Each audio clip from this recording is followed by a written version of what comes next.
Share Nigeria home. Obi a watan Nigeria pen. Abuja and I say Lagos no. So kind of crepa trema. Ma yambashimo. Share me ko Nigeria. Na meti ho no. Ana me bla free mo Ghana. Ana ma me mo frame. My na me na adwuma no. We be bank. Nti no o say me mla na office na magiska and mlebe 7. Me ko na police for no eso me mu. O kwa mbuta se me kwa na so. Me ko babada yo ho. E wo ha sei. O say adit na anaju we me kwa na menante. O me di tuo to pempem me. Abo me admit na o me ka mu. Ye ko babada no. Mine hu me happen say me na me se wo mra. E from abo me kwase abolo.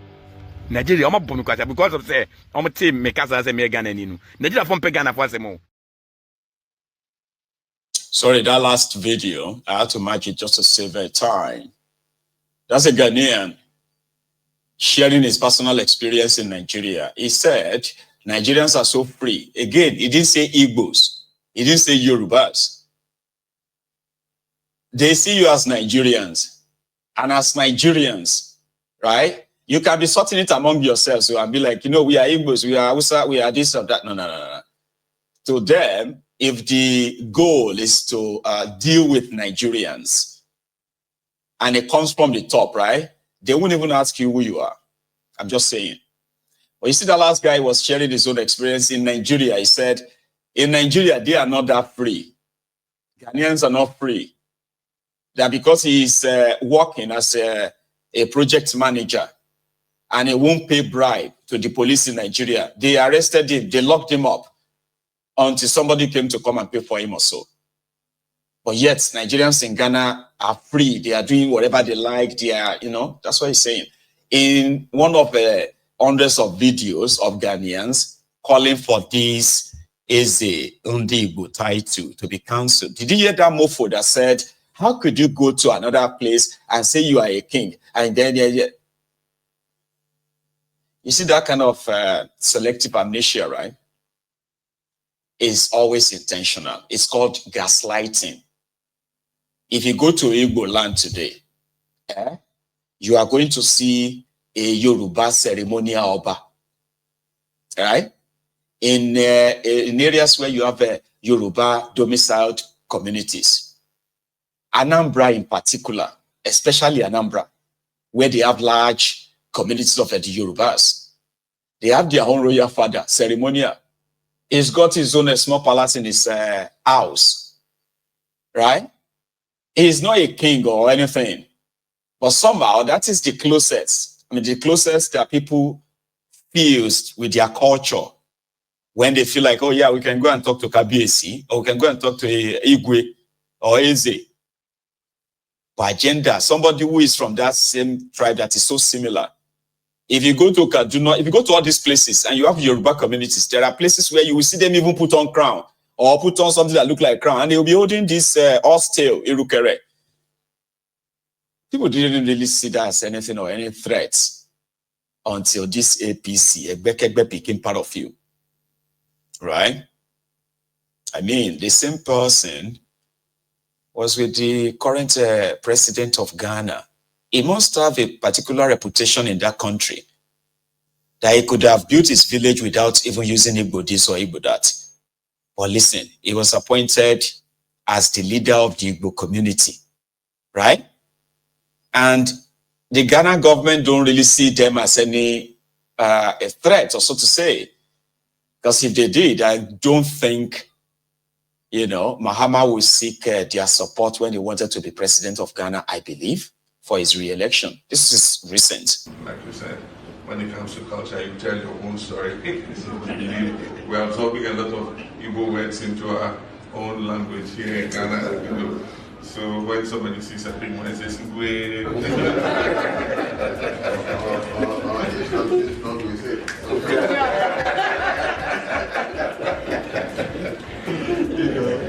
And so we appreciate, the creativity of your people.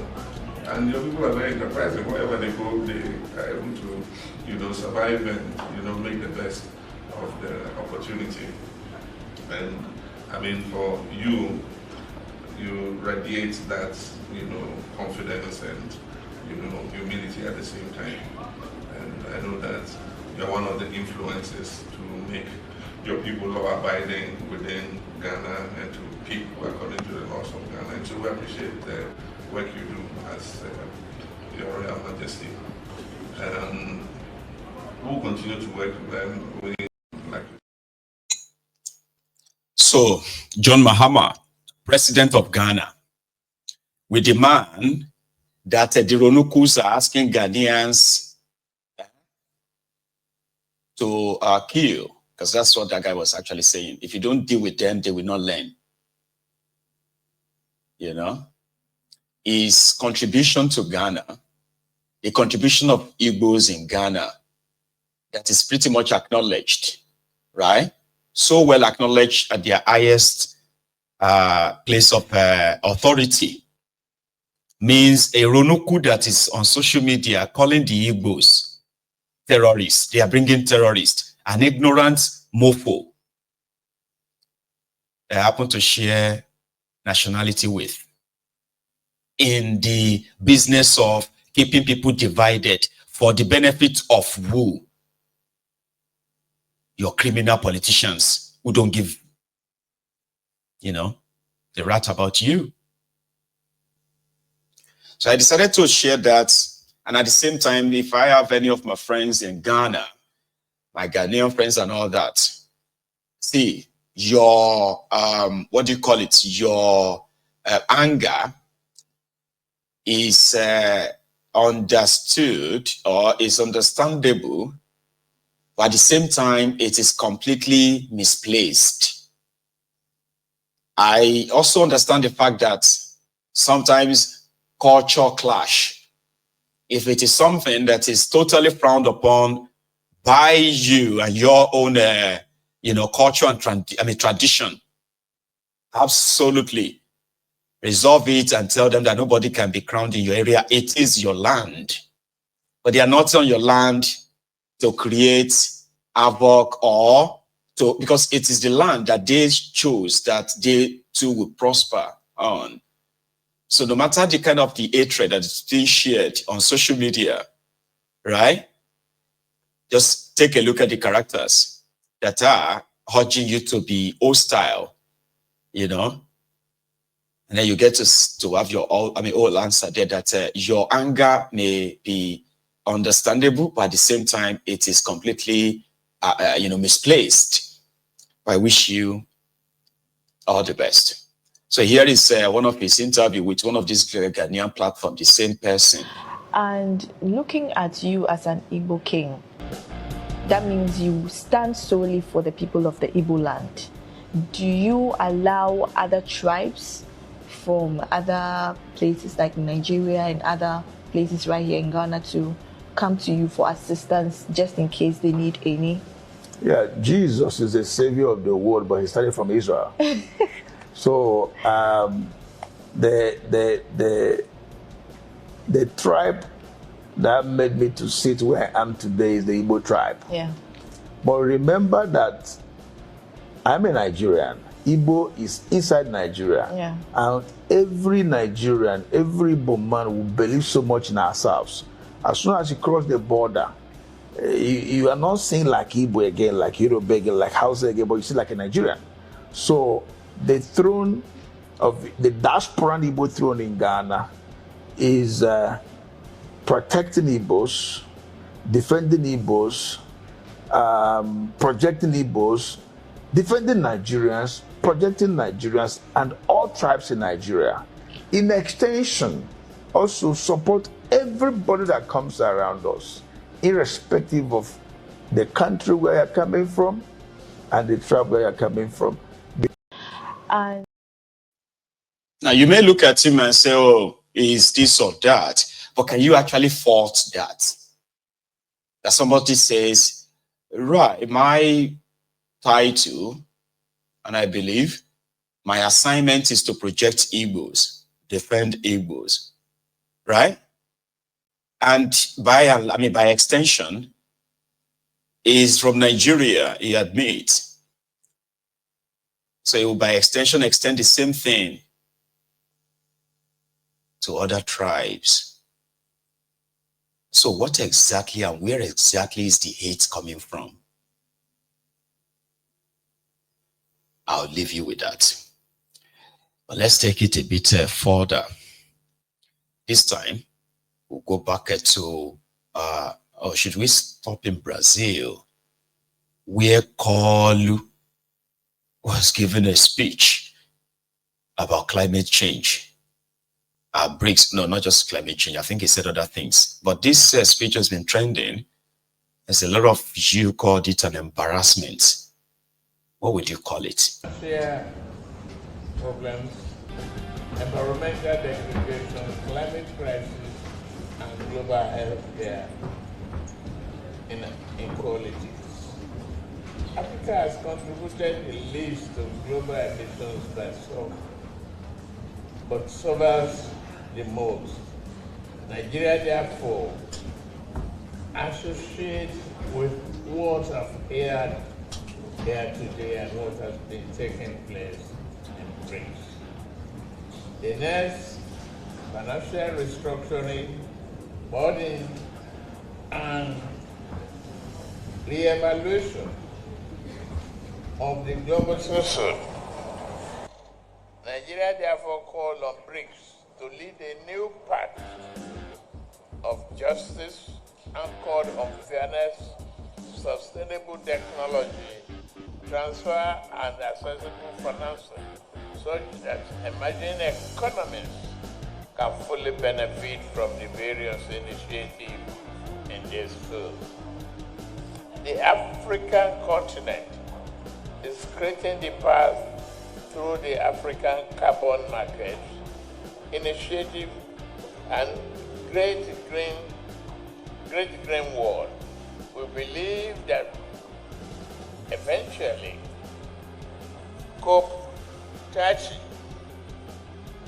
will strengthen our resolve to strategically embrace a healthy global environment.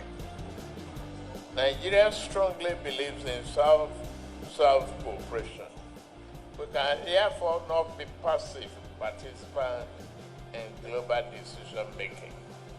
On this financial restructuring, debt forgiveness, climate change, environmental and global health care, we must be architects of our future that addresses the specific needs and concerns of youth, which represents 70% of our population in Nigeria.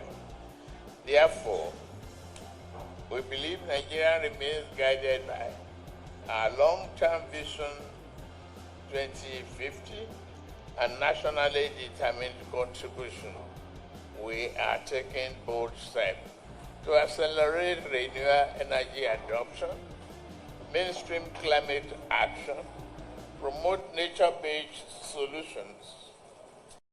We are a poor nation. The bank code will follow. They say firewood, not food. They say we need to plant more trees. And they are not giving us money.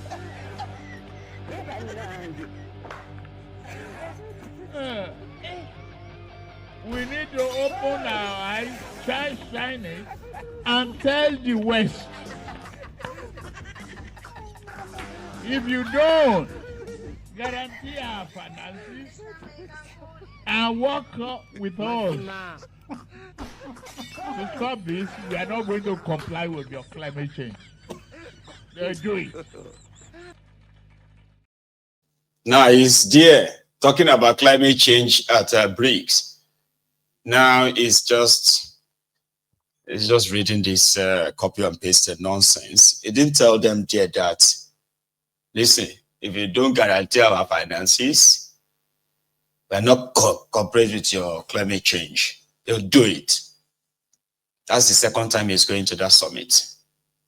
Yeah, the second time.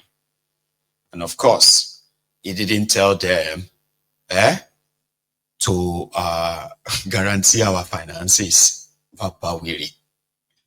Kolu. Now, from where Kolu comes from, the world, they said that Rivers State has been experiencing serious retrogression since the time Kolu appointed a sole administrator. The guy that budgeted 20 billion naira for our CCTV. You want to use 20 billion naira to construct CCTV cameras in Port Harcourt. Crazy, yeah? So they said that the waste collectors have not been coming. Drainages are being filled with dirt and the city is becoming so trashy. Someone made a video, right, from that Port Harcourt. I think it was yesterday. For your eyes only. This is Port Harcourt Airport. The road to our airport. The road to our airport has been closed, shut down by refuse, just like what it has become. Zero governance. Zero, no government. Look at what Port Harcourt has become.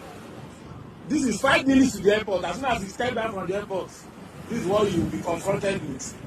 The smell alone is better imagined than the experience. Look at it. Look at the road has been shut down. Look at what the road has become. Just look at. Investors will come into the states, and this is the first thing they will be confronted with. No government.